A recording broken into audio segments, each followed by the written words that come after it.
বাংলাদেশে মোট আবাদযোগ্য জমির পরিমাণ 2,25,00,000 একর। বাংলাদেশের অর্থনৈতিক সেক্টরগুলোর মধ্যে কোন খাতে বেশি কর্মসংস্থান হয়? কৃষিখাত। বাংলাদেশে পানি সম্পদের চাহিদা কোন খাতে সবচেয়ে বেশি? কৃষি। বাংলাদেশে কৃষি কোন প্রকারের?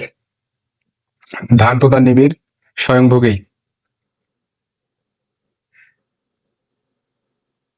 কত সালে দেশে কৃষি শুমারি হয়? 2015 সালে। বাংলাদেশের মোট দেশজ উৎপাদনের কৃষিখাতের অবদান ক্রমহ্রাসমান। ইরাটম কি? উন্নত জাতের ধান। বাংলাদেশে সবচেয়ে বেশি উৎপাদিত হয় ব্যুরো ধান। সর্বপ্রথমে যে উপসি ধান এদেশে চালু হয় এখনো বর্তমান রয়েছে তা হলো এডি 8। বাংলাদেশে রোপা আমন ধান কাটা হয় অগ্রহায়ণ পৌষ মাসে। বলাকা কোন ফসলের একটি প্রকার? গম। আলুর একটি জাত ডায়মন্ড। কর্ণালী এবং শুভ্র কি?